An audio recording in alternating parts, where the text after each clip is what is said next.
ಓಂ ಶಾಂತಿ.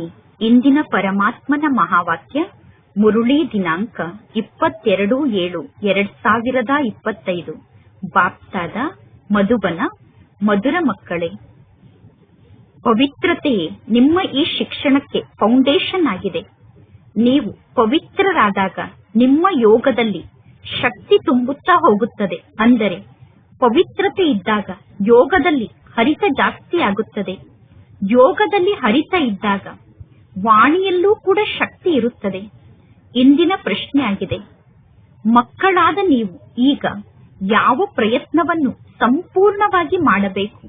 ಉತ್ತರ, ತಲೆಯ ಮೇಲೆ ಏನು ವಿಕರ್ಮದ ಹೊರೆ ಇದೆಯೋ ಆ ಹೊರೆಯನ್ನು ಸಂಪೂರ್ಣವಾಗಿ ಸಮಾಪ್ತಿ ಮಾಡಿಕೊಳ್ಳಲು ನೀವೀಗ ಪ್ರಯತ್ನವನ್ನು ಮಾಡಬೇಕು. ಪರಮಾತ್ಮ ತಂದೆಗೆ ಮಕ್ಕಳಾಗಿ ಪುನಃ ಯಾವುದಾದರೂ ವಿಕರ್ಮವನ್ನು ಮಾಡಿದರೆ ನೀವು ಬಹಳ ಜೋರಾಗಿ ಕೆಳಗಡೆ ಬೀಳುತ್ತೀರಾ. ಬ್ರಹ್ಮ ಕುಮಾರಿಯರಿಗೆ ಒಂದು ವೇಳೆ ನಿಂದನೆಯನ್ನು ಮಾಡಿಸಿದರೆ, ಬ್ರಹ್ಮ ಕುಮಾರಿಯರಿಗೆ ಯಾವುದಾದರೂ ಪ್ರಕಾರದಿಂದ ಕಷ್ಟವನ್ನು ಕೊಟ್ಟರೆ ನಿಮ್ಮ ಖಾತೆಯಲ್ಲಿ ಪಾಪ ಬಹಳಷ್ಟು ಜಾಸ್ತಿ ಆಗುತ್ತದೆ. ನಂತರ ನೀವು ಜ್ಞಾನವನ್ನು ಕೇಳುವುದರಿಂದ ಏನೂ ಲಾಭ ಆಗುವುದಿಲ್ಲ ಮತ್ತು ಜ್ಞಾನವನ್ನು ಹೇಳುವುದರಿಂದ ಏನೂ ಲಾಭ ಆಗುವುದಿಲ್ಲ. ಓಂ ಶಾಂತಿ. ಆತ್ಮಿಕ ತಂದೆ ಮಕ್ಕಳಿಗೆ ತಿಳಿಸುತ್ತಿದ್ದಾರೆ, ನೀವೀಗ ಪತಿತರಿಂದ ಪಾವನರಾಗಿ ಪಾವನ ಜಗತ್ತಿಗೆ ಹೇಗೆ ಮಾಲೀಕರಾಗಬಹುದು ಎಂದು ಪರಮಾತ್ಮ ತಂದೆ ಮಕ್ಕಳಿಗೆ ತಿಳಿಸುತ್ತಿದ್ದಾರೆ. ಪಾವನ ಜಗತ್ತು ಎಂದು ಸ್ವರ್ಗಕ್ಕೆ ಕರೆಯಲಾಗುತ್ತದೆ ಅಥವಾ ವಿಷ್ಣುಪುರಿಗೆ ಪಾವನ ಜಗತ್ತು ಎಂದು ಕರೆಯಲಾಗುತ್ತದೆ. ಲಕ್ಷ್ಮೀ ನಾರಾಯಣರ ರಾಜ್ಯಕ್ಕೆ ಪಾವನ ಜಗತ್ತು ಎಂದು ಕರೆಯಲಾಗುತ್ತದೆ. ವಿಷ್ಣು ಅಂದರೆ ಲಕ್ಷ್ಮೀ ನಾರಾಯಣರ ಕಂಬೈನ್ ಸ್ವರೂಪದ ಚಿತ್ರ ಆಗಿದೆ. ಲಕ್ಷ್ಮೀ ನಾರಾಯಣರ ಕಂಬೈನ್ ಸ್ವರೂಪ ಆದಂತಹ ವಿಷ್ಣುವಿನ ಚಿತ್ರವನ್ನು ಈ ರೀತಿ ನಿರ್ಮಾಣ ಮಾಡಿದ್ದಾರೆ. ಆದ್ದರಿಂದ ಈಗ ವಿಷ್ಣುವಿನ ಬಗ್ಗೆ ಕೂಡ ಇಲ್ಲಿ ತಿಳಿಸಲಾಗುತ್ತದೆ. ಇನ್ನು ಯಾವಾಗ ವಿಷ್ಣುವಿನ ಪೂಜೆಯನ್ನು ಮಾಡುತ್ತಾರೋ ಆಗ ಈ ವಿಷ್ಣು ಯಾರಾಗಿದ್ದಾರೆ ಎಂದು ಅವರು ಅರ್ಥ ಮಾಡಿಕೊಳ್ಳಲು ಸಾಧ್ಯ ಇಲ್ಲ. ಮಹಾಲಕ್ಷ್ಮಿಯ ಪೂಜೆಯನ್ನು ಮಾಡುತ್ತಾರೆ, ಆದರೆ ಮಹಾಲಕ್ಷ್ಮಿ ಯಾರಾಗಿದ್ದಾರೆ ಅನ್ನುವುದು ಅವರಿಗೆ ಗೊತ್ತಿಲ್ಲ. ಪರಮಾತ್ಮ ತಂದೆ ಮಕ್ಕಳಾದ ನಿಮಗೆ ಭಿನ್ನ ಭಿನ್ನ ಪ್ರಕಾರದಿಂದ ಜ್ಞಾನದ ಮಾತನ್ನು ತಿಳಿಸುತ್ತಾರೆ. ಈಗ ನೀವು ಚೆನ್ನಾಗಿ ಜ್ಞಾನವನ್ನು ಧಾರಣೆ ಮಾಡಿಕೊಳ್ಳಿ. ಕೆಲವರ ಬುದ್ಧಿಯಲ್ಲಿ ಸದಾ ಈ ಮಾತಿನ ಸ್ಮೃತಿ ಇರುತ್ತದೆ, ಪರಮಾತ್ಮ ತಂದೆಗೆ ಎಲ್ಲಾ ಮಾತಿನ ಬಗ್ಗೆ ಗೊತ್ತಿದೆ ಎಂದು. ನಾವೇನು ಒಳ್ಳೆಯ ಕಾರ್ಯವನ್ನು ಮಾಡುತ್ತೇವೆ ಅಥವಾ ಕೆಟ್ಟ ಕಾರ್ಯವನ್ನು ಮಾಡುತ್ತೇವೆ, ಆ ಎಲ್ಲಾ ಕಾರ್ಯದ ಬಗ್ಗೆ ಪರಮಾತ್ಮ ತಂದೆಗೆ ಗೊತ್ತಿದೆ ಎಂದು ಕೆಲವರು ತಿಳಿದುಕೊಂಡಿದ್ದಾರೆ.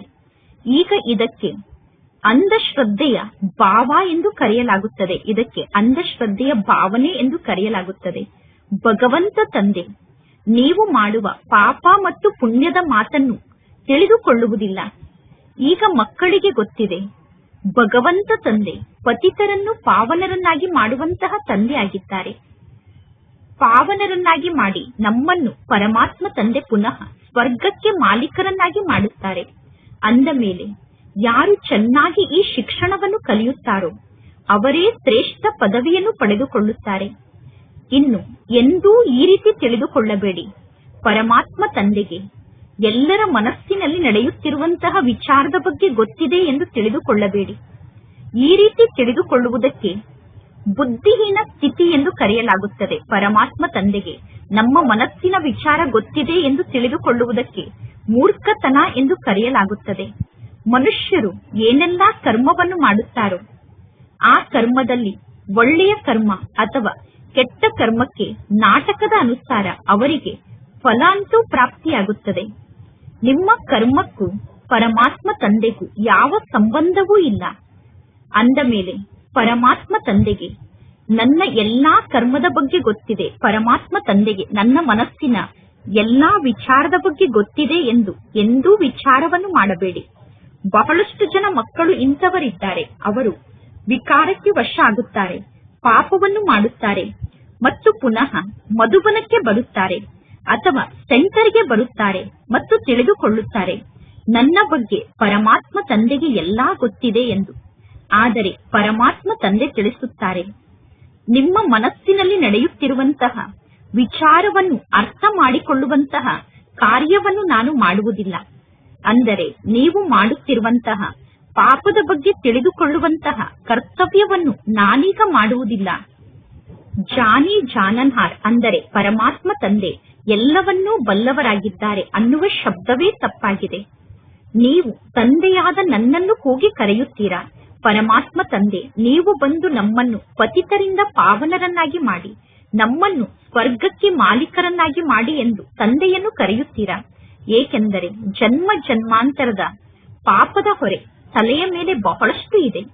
ಈ ಜನ್ಮದ ಪಾಪದ ಹೊರೆ ಕೂಡ ತಲೆಯ ಮೇಲೆ ಇದೆ. ಈ ಜನ್ಮದ ಪಾಪದ ಬಗ್ಗೆ ಪರಮಾತ್ಮ ತಂದೆಗೆ ಮಕ್ಕಳಾದ ನೀವು ತಿಳಿಸುತ್ತೀರಾ. ಬಹಳಷ್ಟು ಪಾಪವನ್ನು ನಾವು ಮಾಡಿದ್ದೇವೆ.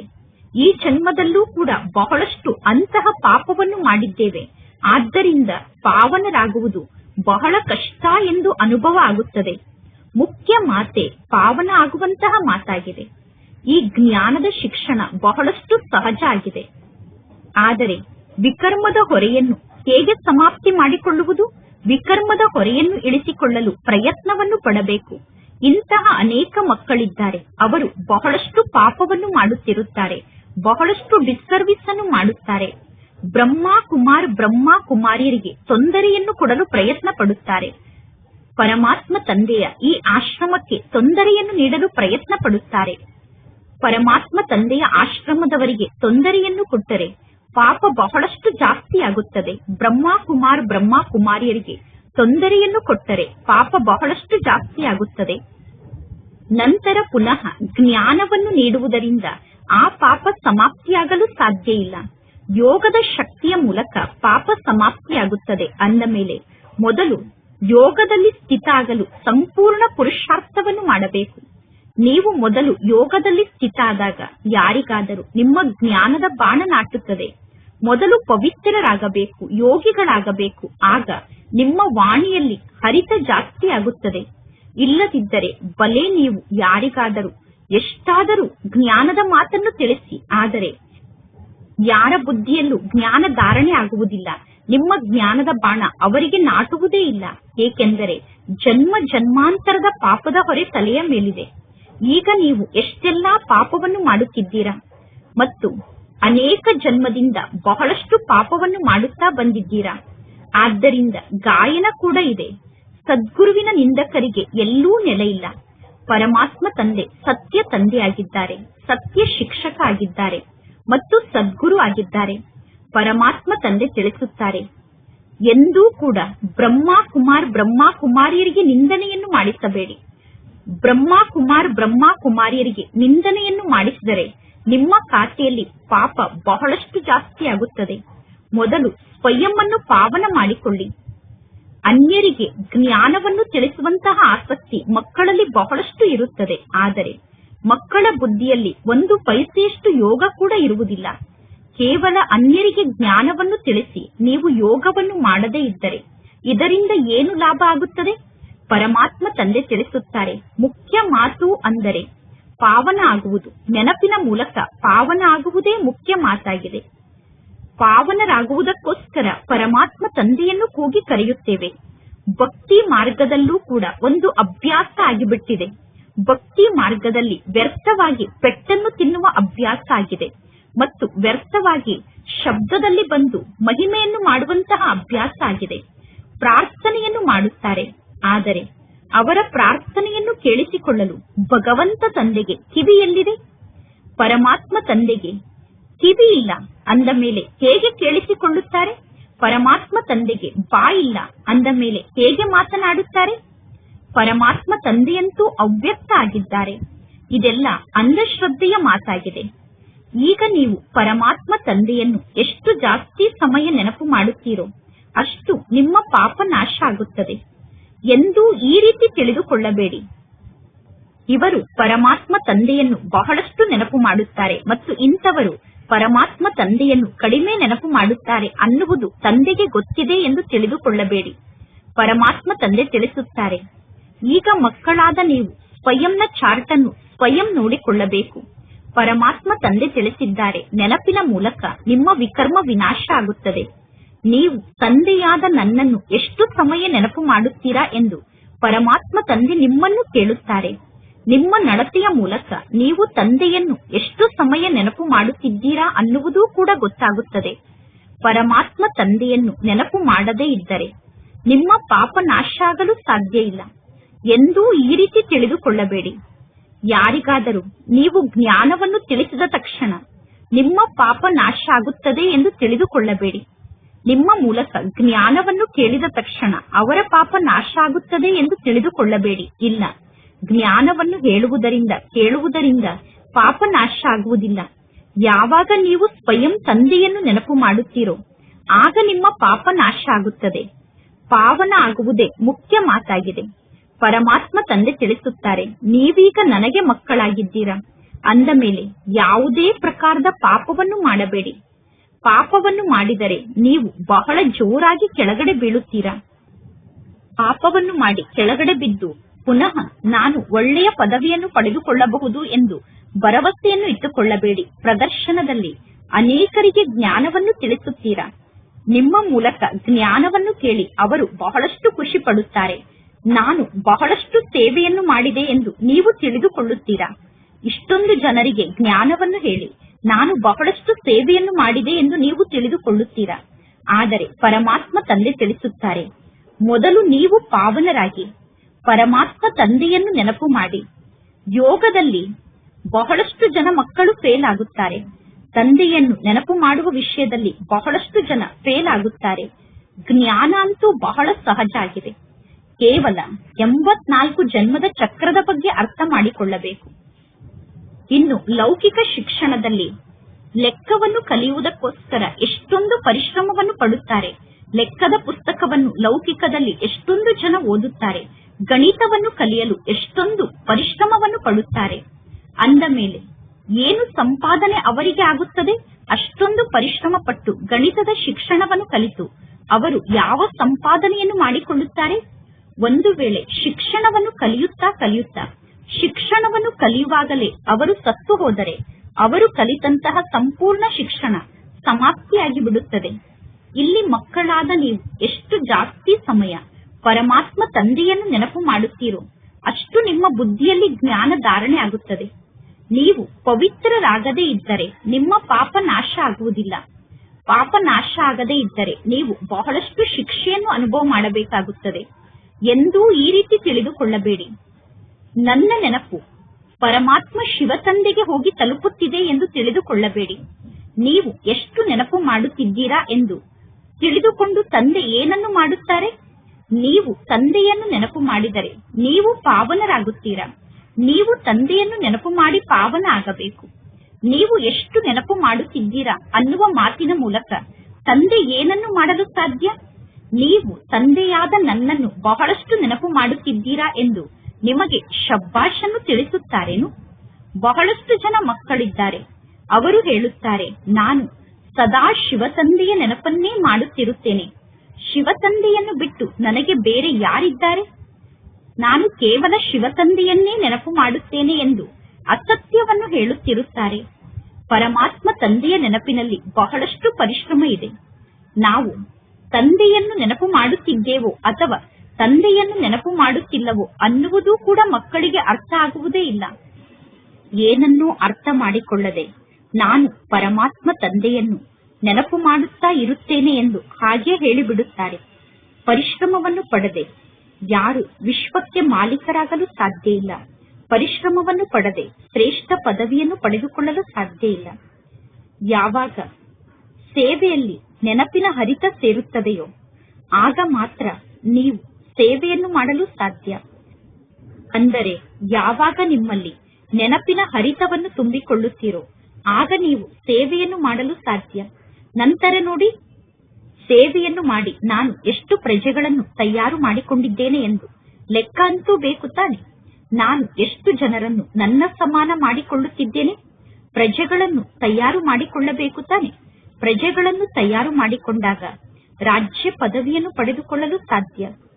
ಈಗ ಇನ್ನು ಅಂತಹ ಸೇವೆ ಆಗಿಲ್ಲ. ನೀವು ಯೋಗದಲ್ಲಿ ಸ್ಥಿತಾಗಿ ಸ್ವಯಂನಲ್ಲಿ ಯೋಗದ ಹರಿತವನ್ನು ತುಂಬಿಕೊಳ್ಳಿ. ಆಗ ಯಾರಿಗಾದರೂ ಸಂಪೂರ್ಣವಾಗಿ ಜ್ಞಾನದ ಬಾಣ ನಾಟುತ್ತದೆ. ಶಾಸ್ತ್ರದಲ್ಲೂ ಕೂಡ ಇದೆ, ಅಂತಿಮ ಸಮಯದಲ್ಲಿ ಭೀಷ್ಮ ಪಿತಾಮಹ, ದ್ರೋಣಾಚಾರ್ಯ ಮುಂತಾದವರಿಗೂ ಕೂಡ ಜ್ಞಾನವನ್ನು ನೀಡಲಾಯಿತು ಎಂದು. ಯಾವಾಗ ನಿಮ್ಮಲ್ಲಿ ಇರುವಂತಹ ಪತಿತತನ ಸಂಪೂರ್ಣ ಸಮಾಪ್ತಿಯಾಗುತ್ತದೆಯೋ, ನೀವು ಯಾವಾಗ ಸತೋ ಪ್ರಧಾನ ಆತ್ಮನ ಸ್ಥಿತಿಯನ್ನು ತಲುಪುತ್ತೀರೋ, ಆಗ ನಿಮ್ಮಲ್ಲಿ ಯೋಗದ ಹರಿತ ಜಾಸ್ತಿಯಾಗುತ್ತದೆ. ಆದ ತಕ್ಷಣ ನಿಮ್ಮ ಜ್ಞಾನದ ಬಾಣ ನಾಟುತ್ತದೆ. ಅಂದ ಮೇಲೆ ಎಂದೂ ಕೂಡ ಈ ರೀತಿ ವಿಚಾರವನ್ನು ಮಾಡಬೇಡಿ, ಪರಮಾತ್ಮ ತಂದೆಗೆ ನನ್ನ ಬಗ್ಗೆ ಎಲ್ಲಾ ಗೊತ್ತಿದೆ ಎಂದು ವಿಚಾರವನ್ನು ಮಾಡಬೇಡಿ. ಪರಮಾತ್ಮ ತಂದೆ ನಿಮ್ಮ ಬಗ್ಗೆ ಅರ್ಥ ಮಾಡಿಕೊಳ್ಳುವ ಅವಶ್ಯಕತೆ ತಂದೆಗೆ ಏನಿದೆ? ಯಾರು ಪುರುಷಾರ್ಥವನ್ನು ಮಾಡುತ್ತಾರೋ ಅವರು ಪದವಿಯನ್ನು ಪಡೆದುಕೊಳ್ಳುತ್ತಾರೆ.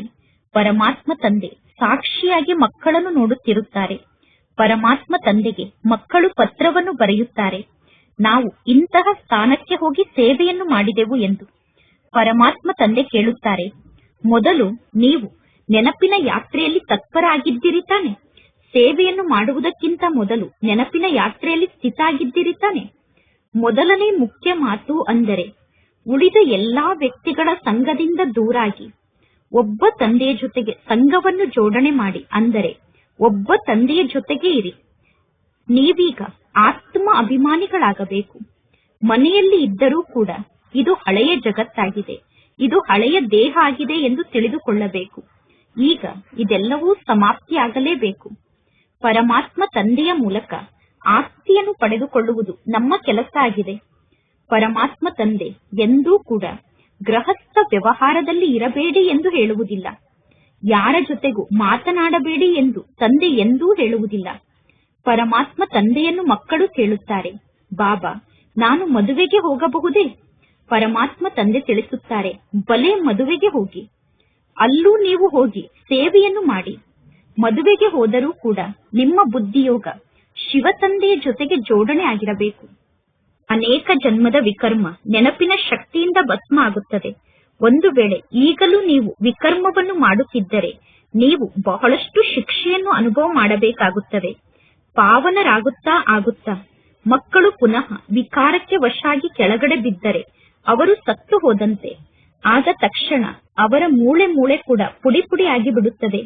ಶ್ರೀಮತದಂತೆ ನಡೆಯದೇ ಇರುವ ಕಾರಣ ಮಕ್ಕಳು ಸ್ವಯಂಗೆ ಬಹಳಷ್ಟು ನಷ್ಟವನ್ನು ಮಾಡಿಕೊಳ್ಳುತ್ತಾರೆ. ಹೆಜ್ಜೆ ಹೆಜ್ಜೆಗೂ ಶ್ರೀಮತದಂತೆ ನಡೆಯಬೇಕು.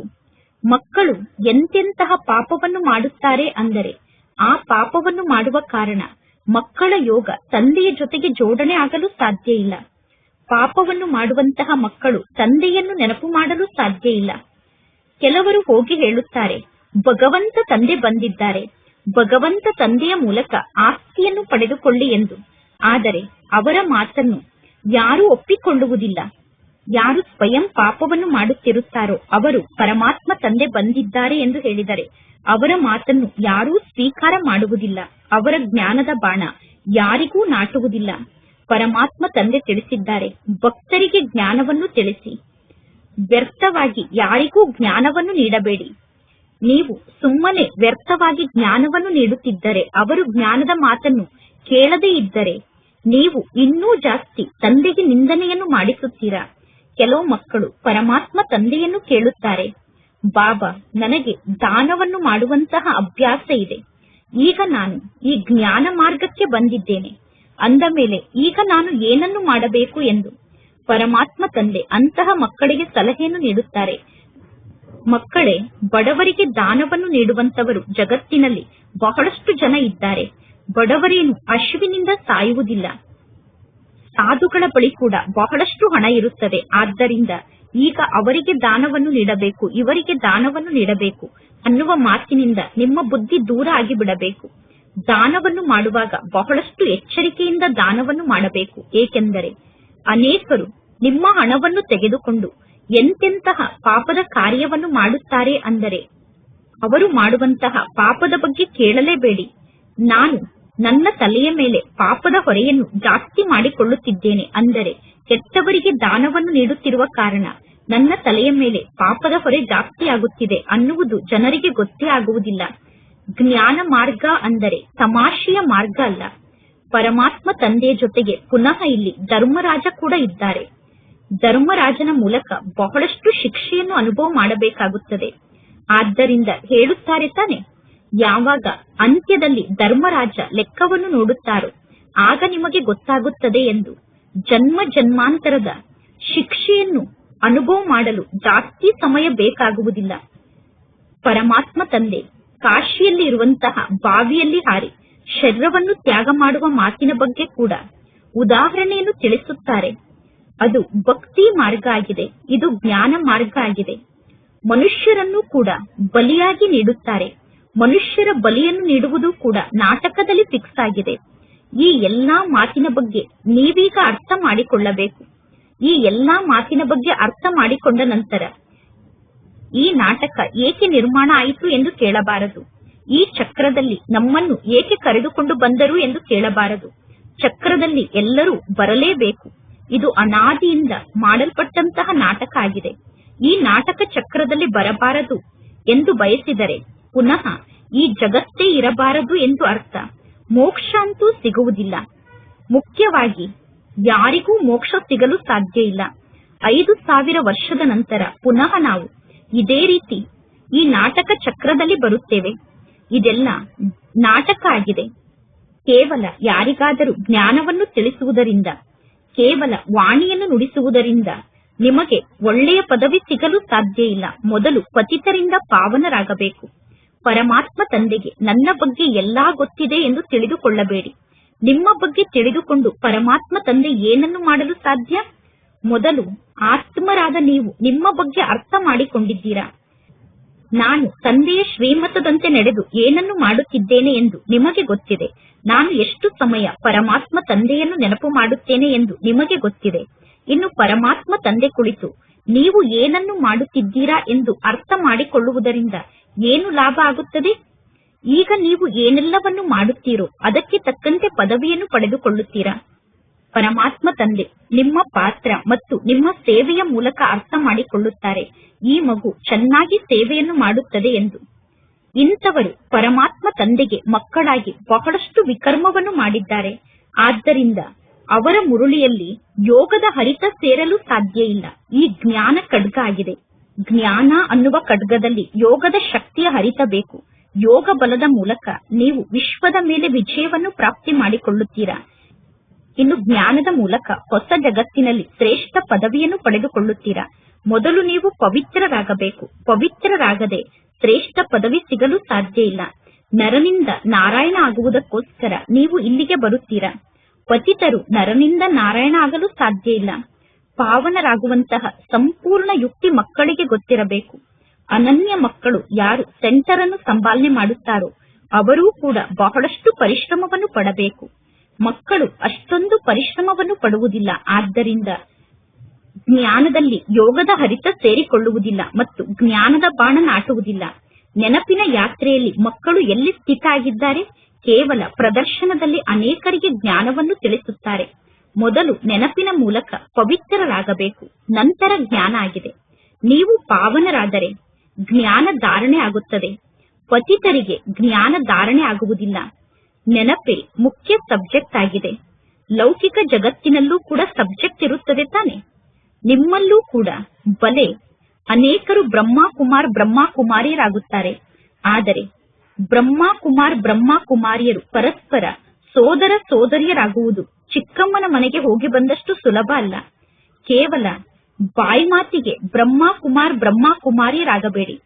ದೇವತೆಗಳಾಗುವುದಕ್ಕೋಸ್ಕರ ಮೊದಲು ಪವಿತ್ರರು ಅವಶ್ಯವಾಗಿ ಆಗಬೇಕು. ನಂತರ ಶಿಕ್ಷಣವನ್ನು ಕಲಿಯಬೇಕು. ಕೇವಲ ಶಿಕ್ಷಣ ಬುದ್ಧಿಯಲ್ಲಿ ಇದ್ದರೆ, ನೀವು ಪವಿತ್ರರಾಗದೇ ಇದ್ದರೆ ನೀವು ಶ್ರೇಷ್ಠ ಪದವಿಯನ್ನು ಪಡೆದುಕೊಳ್ಳಲು ಸಾಧ್ಯ ಇಲ್ಲ. ಆತ್ಮ ಪವಿತ್ರ ಆಗಬೇಕು. ನೀವು ಪವಿತ್ರರಾದಾಗ ಪವಿತ್ರ ಜಗತ್ತಿನಲ್ಲಿ ಶ್ರೇಷ್ಠ ಪದವಿಯನ್ನು ಪಡೆದುಕೊಳ್ಳಲು ಸಾಧ್ಯ.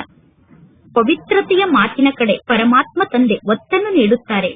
ಪವಿತ್ರರಾಗದೆ ನೀವು ಯಾರಿಗೂ ಜ್ಞಾನವನ್ನು ತಿಳಿಸಲು ಸಾಧ್ಯ ಇಲ್ಲ. ಇನ್ನು ಪರಮಾತ್ಮ ತಂದೆ ನೀವು ಏನನ್ನು ಮಾಡುತ್ತಿದ್ದೀರಾ ಎಂದು ನೋಡುವುದಿಲ್ಲ. ಪರಮಾತ್ಮ ತಂದೆ ಸ್ವಯಂ ಇಲ್ಲಿ ಕುಳಿತಿದ್ದಾರೆ. ಪರಮಾತ್ಮ ತಂದೆ ಮಕ್ಕಳಿಗೆ ಎಲ್ಲಾ ಮಾತಿನ ಬಗ್ಗೆ ತಿಳಿಸುತ್ತಿರುತ್ತಾರೆ. ಭಕ್ತಿ ಮಾರ್ಗದಲ್ಲಿ ಭಾವನೆಗೆ ಫಲ ಪ್ರಾಪ್ತಿಯಾಗುತ್ತದೆ. ಇದು ಕೂಡ ನಾಟಕದಲ್ಲಿ ಫಿಕ್ಸ್ ಆಗಿದೆ. ಶರೀರ ಇಲ್ಲದೆ ಇದ್ದರೆ ತಂದೆ ಹೇಗೆ ಮಾತನಾಡಲು ಸಾಧ್ಯ?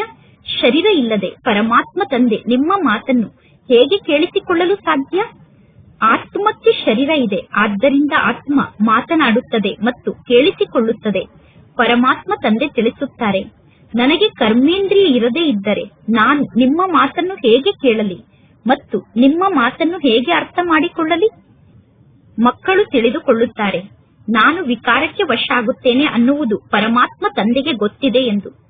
ಒಂದು ವೇಳೆ ನಾನು ವಿಕಾರಕ್ಕೆ ವಶ ಆಗುವುದು ಪರಮಾತ್ಮ ತಂದೆಗೆ ಗೊತ್ತಿರದೇ ಇದ್ದರೆ ಅವರಿಗೆ ಭಗವಂತ ಎಂದು ಹೇಗೆ ಕರೆಯಲು ಸಾಧ್ಯ ಎಂದು ಹೇಳುವಂತವರು ಅನೇಕರು ಇದ್ದಾರೆ. ಪರಮಾತ್ಮ ತಂದೆ ತಿಳಿಸುತ್ತಾರೆ, ನಿಮಗೆ ಪಾವನ ಆಗುವಂತಹ ಮಾರ್ಗದ ಬಗ್ಗೆ ತಿಳಿಸಲು ನಾನು ಬಂದಿದ್ದೇನೆ. ನೀವು ಏನನ್ನು ಮಾಡುತ್ತಿದ್ದೀರಾ ಎಂದು ನೋಡಲು ನಾನು ಬಂದಿಲ್ಲ. ಇನ್ನು ತಂದೆ ಸಾಕ್ಷಿಯಾಗಿ ಎಲ್ಲವನ್ನೂ ನೋಡುತ್ತಾರೆ. ಮಕ್ಕಳ ನಡತೆಯ ಮೂಲಕ ತಂದೆಗೆ ಗೊತ್ತಾಗುತ್ತದೆ ಇವರು ಕುಪುತ್ರ ಮಕ್ಕಳಾಗಿದ್ದಾರೋ ಅಥವಾ ಸುಪುತ್ರ ಮಕ್ಕಳಾಗಿದ್ದಾರೋ ಎಂದು. ಸೇವೆಯ ಸಾಕ್ಷಿಯಂತೂ ಬೇಕು ತಾನೆ? ನಿಮಗೆ ಇದೂ ಕೂಡ ಗೊತ್ತಿದೆ, ಯಾರು ಮಾಡುತ್ತಾರೋ ಅವರು ಪಡೆದುಕೊಳ್ಳುತ್ತಾರೆ. ಶ್ರೀಮತದಂತೆ ನಡೆದರೆ ನೀವು ಶ್ರೇಷ್ಠರಾಗುತ್ತೀರಾ. ಶ್ರೀಮತದಂತೆ ನಡೆಯದೇ ಇದ್ದರೆ ನೀವು ಸ್ವಯಂ ಕೊಳಕಾಗಿ ಕೆಳಗಡೆ ಬೀಳುತ್ತೀರಾ. ಯಾವುದಾದರೂ ಮಾತಿನ ಬಗ್ಗೆ ನಿಮಗೆ ಅರ್ಥ ಆಗದೇ ಇದ್ದರೆ ಸ್ಪಷ್ಟವಾಗಿ ಕೇಳಿ. ಇಲ್ಲಿ ಅಂಧಶ್ರದ್ಧೆಯ ಮಾತಿಲ್ಲ. ಪರಮಾತ್ಮ ತಂದೆ ಕೇವಲ ತಿಳಿಸುತ್ತಾರೆ, ನೆನಪಿನ ಹರಿತ ಇಲ್ಲ ಅಂದರೆ ನೀವು ಹೇಗೆ ಪಾವನ ಆಗಲು ಸಾಧ್ಯ? ಈ ಜನ್ಮದಲ್ಲೂ ಕೂಡ ಎಂತೆಂತಹ ಪಾಪವನ್ನು ಮಾಡಿದ್ದೀರಾ ಅಂದರೆ ಆ ಮಾತನ್ನೇ ಕೇಳಬೇಡಿ. ಇದು ಪಾಪಾತ್ಮರ ಜಗತ್ತಾಗಿದೆ, ಸತ್ಯುಗ ಪುಣ್ಯಾತ್ಮರ ಜಗತ್ತಾಗಿದೆ. ಇದು ಸಂಗಮ ಯುಗ ಆಗಿದೆ. ಕೆಲವರು ದಡ್ಡರಾಗಿರುತ್ತಾರೆ, ಡಲ್ ಬುದ್ಧಿಯವರಾಗಿರುತ್ತಾರೆ. ಅವರಿಗೆ ಜ್ಞಾನ ಧಾರಣೆ ಆಗುವುದಿಲ್ಲ. ಅವರು ತಂದೆಯನ್ನೂ ಕೂಡ ನೆನಪು ಮಾಡಲು ಸಾಧ್ಯ ಆಗುವುದಿಲ್ಲ. ನಂತರ ಟೂ ಲೇಟ್ ಆಗಿಬಿಡುತ್ತದೆ. ಈ ಬಿದುರಿನ ಕಾಡಿಗೆ ಬೆಂಕಿ ಹತ್ತುತ್ತದೆ. ನಂತರ ಯೋಗದಲ್ಲಿ ಸ್ಥಿತಾಗಲು ಸಾಧ್ಯ ಇಲ್ಲ. ಆ ಸಮಯದಲ್ಲಿ ಹಾಹಾಕಾರ ಜಾಸ್ತಿ ಆಗುತ್ತದೆ. ಬಹಳಷ್ಟು ದುಃಖದ ಪರ್ವತವೇ ಬೀಳುತ್ತದೆ. ಅಂದ ಮೇಲೆ ನಾನು ಪರಮಾತ್ಮ ತಂದೆಯ ಮೂಲಕ ನನ್ನ ರಾಜ್ಯಭಾಗ್ಯವನ್ನು ಪಡೆದುಕೊಳ್ಳಬೇಕು ಅನ್ನುವ ಚಿಂತೆ ಮಕ್ಕಳಿಗೆ ಇರಬೇಕು. ದೇಹಾಭಿಮಾನವನ್ನು ತ್ಯಾಗ ಮಾಡಿ ಸೇವೆಯಲ್ಲಿ ತೊಡಗಿಬಿಡಬೇಕು. ಕಲ್ಯಾಣಕಾರಿಗಳಾಗಬೇಕು. ಹಣವನ್ನು ವ್ಯರ್ಥವಾಗಿ ಕಳೆಯಬಾರದು. ಯಾರು ಯೋಗ್ಯರಲ್ಲವೋ ಅಂತಹ ಪತಿತ ವ್ಯಕ್ತಿಗಳಿಗೆ ಎಂದೂ ಹಣವನ್ನು ದಾನವಾಗಿ ನೀಡಬಾರದು. ಇಲ್ಲದಿದ್ದರೆ ದಾನವನ್ನು ನೀಡುವಂತವರ ಮೇಲೂ ಕೂಡ ಪಾಪದ ಹೊರೆ ಬರುತ್ತದೆ. ಭಗವಂತ ತಂದೆ ಬಂದಿದ್ದಾರೆ ಎಂದು ನಾನು ಡಂಗುರವನ್ನು ಹೊಡಿಸುತ್ತೇನೆ ಎಂದು ತಿಳಿದುಕೊಳ್ಳಬೇಡಿ. ಈ ರೀತಿ ಡಂಗುರವನ್ನು ಹೊಡೆಸುವುದಲ್ಲ. ಏಕೆಂದರೆ ಭಾರತದಲ್ಲಿ ಸ್ವಯಂ ಅನ್ನು ಭಗವಂತ ಎಂದು ಹೇಳಿಕೊಳ್ಳುವಂತವರು ಬಹಳಷ್ಟು ಜನ ಇದ್ದಾರೆ. ಆದ್ದರಿಂದ ನೀವು ಡಂಗುರವನ್ನು ಹೊಡೆಸಿದರೂ ಕೂಡ ಯಾರೂ ನಿಮ್ಮ ಮಾತನ್ನು ಒಪ್ಪಿಕೊಳ್ಳುವುದಿಲ್ಲ. ಈಗ ನಿಮಗೆ ಗೊತ್ತಿದೆ, ನಿಮಗೆ ಜ್ಞಾನದ ಪ್ರಕಾಶ ಪ್ರಾಪ್ತಿಯಾಗಿದೆ. ಆದ್ದರಿಂದ ಭಗವಂತ ತಂದೆ ಬಂದಿದ್ದಾರೆ ಎಂದು ನೀವು ಅರ್ಥ ಮಾಡಿಕೊಂಡಿದ್ದೀರಾ. ಒಳ್ಳೆಯದು. ಮಧುರಾತಿ ಮಧುರ. ಅಗಲಿ ಹೋಗಿ ಮರಳಿ ಸಿಕ್ಕಿರುವ ಮಕ್ಕಳ ಪ್ರತಿ ಮಾತ್ಪಿತಾ ಬಾಪ್ತಾದರವರ ನೆನಪು, ಪ್ರೀತಿ ಹಾಗೂ ಸುಪ್ರಭಾತ. ಆತ್ಮಿಕ ಮಕ್ಕಳಿಗೆ ಆತ್ಮಿಕ ತಂದೆಯ ನಮಸ್ತೆ. ಆತ್ಮಿಕ ತಂದೆಗೆ ಆತ್ಮಿಕ ಮಕ್ಕಳ ನೆನಪು, ಪ್ರೀತಿ ಹಾಗೂ ನಮಸ್ತೆ ನಮಸ್ತೆ ನಮಸ್ತೆ. ಧಾರಣೆಗೋಸ್ಕರ ಮುಖ್ಯ ಸಾರ. ಫಸ್ಟ್ ಪಾಯಿಂಟ್, ಶಿಕ್ಷಣವನ್ನು ಕಲಿಯುವುದರ ಜೊತೆ ಜೊತೆಗೆ ಅವಶ್ಯವಾಗಿ ಪವಿತ್ರರಾಗಬೇಕು. ಯೋಗ್ಯ ಮಕ್ಕಳು ಅಥವಾ ಸುಪುತ್ರ ಮಕ್ಕಳಾಗಿ ಸೇವೆಯ ಸಾಕ್ಷಿಯನ್ನು ತಂದೆಗೆ ತೋರಿಸಬೇಕು. ಶ್ರೀಮತದಂತೆ ನಡೆದು ಸ್ವಯಂ ಅನ್ನು ಶ್ರೇಷ್ಠ ಮಾಡಿಕೊಳ್ಳಬೇಕು. ಸೆಕೆಂಡ್ ಪಾಯಿಂಟ್, ಸ್ಥೂಲ ಧನವನ್ನೂ ಕೂಡ ವ್ಯರ್ಥವಾಗಿ ಕಳೆಯಬಾರದು. ಪತಿತರಿಗೆ ದಾನವನ್ನು ನೀಡಬಾರದು. ಜ್ಞಾನ ಧನವನ್ನೂ ಕೂಡ ಪಾತ್ರರನ್ನು ನೋಡಿ ದಾನವಾಗಿ ನೀಡಬೇಕು. ಇಂದಿನ ವರದಾನ ಆಗಿದೆ. ಹಳೆಯ ಸಂಸ್ಕಾರದ ಅಗ್ನಿ ಸಂಸ್ಕಾರವನ್ನು ಮಾಡುವಂತಹ ಸತ್ಯ ಮರುಜೀವಿಗಳಾಗಿ ಹೇಗೆ ಸತ್ತ ನಂತರ ಶರೀರದ ಸಂಸ್ಕಾರವನ್ನು ಮಾಡುತ್ತಾರೆ, ಆಗ ಆ ಶರೀರದ ಹೆಸರು, ರೂಪ ಎಲ್ಲವೂ ಸಮಾಪ್ತಿಯಾಗುತ್ತದೆ. ಅದೇ ರೀತಿ ಮಕ್ಕಳಾದ ನೀವು ಯಾವಾಗ ಮರುಜೀವಿಗಳಾಗುತ್ತೀರೋ, ಬಲೆ ಶರೀರ ಅದೇ ಇರಬಹುದು, ಆದರೆ ಹಳೆಯ ಸಂಸ್ಕಾರ, ಹಳೆಯ ಸ್ಮೃತಿ, ಹಳೆಯ ಸ್ವಭಾವದ ಸಂಸ್ಕಾರವನ್ನು ಮಾಡಿಬಿಡುತ್ತೀರಾ. ಸಂಸ್ಕಾರವನ್ನು ಮಾಡಿದ ನಂತರ ಪುನಃ ಆ ವ್ಯಕ್ತಿ ಸಮ್ಮುಖಕ್ಕೆ ಬಂದರೆ ಆ ವ್ಯಕ್ತಿಗೆ ಭೂತ ಎಂದು ಕರೆಯಲಾಗುತ್ತದೆ. ಅದೇ ರೀತಿ ಇಲ್ಲಿ ಸಂಸ್ಕಾರವನ್ನು ಮಾಡಿರುವಂತಹ ಸಂಸ್ಕಾರ ಜಾಗೃತ ಆದರೆ ಇದು ಕೂಡ ಮಾಯೆಯ ಭೂತ ಆಗಿದೆ. ಈ ಭೂತಗಳನ್ನು ಓಡಿಸಿ. ಈ ಭೂತದ ಬಗ್ಗೆ ವರ್ಣನೆಯನ್ನು ಮಾಡಬೇಡಿ. ಇಂದಿನ ಸ್ಲೋಗನ್ ಆಗಿದೆ, ಕರ್ಮ ಭೋಗದ ಬಗ್ಗೆ ವರ್ಣನೆಯನ್ನು ಮಾಡುವ ಬದಲು ಕರ್ಮಯೋಗಿ ಸ್ಥಿತಿಯ ಬಗ್ಗೆ ವರ್ಣನೆಯನ್ನು ಮಾಡುತ್ತಾ ಇರಿ. ಇಂದಿನ ಅವ್ಯಕ್ತ ಸೂಚನೆ, ಸಂಕಲ್ಪ ಶಕ್ತಿಯನ್ನು ಜಮಾ ಮಾಡಿಕೊಂಡು ಶ್ರೇಷ್ಠ ಸೇವೆಗೆ ನಿಮಿತ್ತಾಗಿ. ಹೇಗೆ ರಾಜ ಸ್ವಯಂ ಕಾರ್ಯವನ್ನು ಮಾಡುವುದಿಲ್ಲ, ರಾಜ ಸ್ವಯಂ ಯಾವ ಕಾರ್ಯವನ್ನೂ ಮಾಡುವುದಿಲ್ಲ, ರಾಜ ಕಾರ್ಯವನ್ನು ಮಾಡಿಸುತ್ತಾನೆ. ರಾಜನ ರಾಜ್ಯದಲ್ಲಿ ಕಾರ್ಯವನ್ನು ಮಾಡುವಂತವರು ಬೇರೆಯವರಿರುತ್ತಾರೆ. ಒಂದು ವೇಳೆ ಕಾರ್ಯವನ್ನು ಮಾಡುವಂತವರು ಸರಿಯಾಗಿ ಕಾರ್ಯವನ್ನು ಮಾಡದೇ ಇದ್ದರೆ ಆ ರಾಜ್ಯ ಏರುಪೇರಾಗಿ ಬಿಡುತ್ತದೆ. ಅದೇ ರೀತಿ ಆತ್ಮ ಕೂಡ ಮಾಡಿಸುವಂತಹ ಆತ್ಮ ಆಗಿದೆ. ಮಾಡುವಂತವರು ವಿಶೇಷವಾಗಿ 3 ಶಕ್ತಿಗಳು, ಅಂದರೆ ಮನಸ್ಸು, ಬುದ್ಧಿ, ಸಂಸ್ಕಾರ ಅನ್ನುವ 3 ಶಕ್ತಿ ಕಾರ್ಯವನ್ನು ಮಾಡುವಂತದ್ದಾಗಿದೆ. ಮೊದಲು ಕಾರ್ಯವನ್ನು ಮಾಡುವಂತಹ ಈ 3 ಶಕ್ತಿಗಳ ಮೇಲೆ ರೂಲಿಂಗ್ ಪವರ್ ಇರಬೇಕು, ಅಂದರೆ ಆಳುವಂತಹ ಶಕ್ತಿ ಇರಬೇಕು. ಆಗ ಸಾಕಾರದಲ್ಲಿ ಎಲ್ಲಾ ಕರ್ಮೇಂದ್ರಿಯಗಳು ಸ್ವತಃ ಸರಿಯಾದ ಮಾರ್ಗದಲ್ಲಿ ನಡೆಯುತ್ತದೆ. ಒಳ್ಳೆಯದು. ಓಂ ಶಾಂತಿ.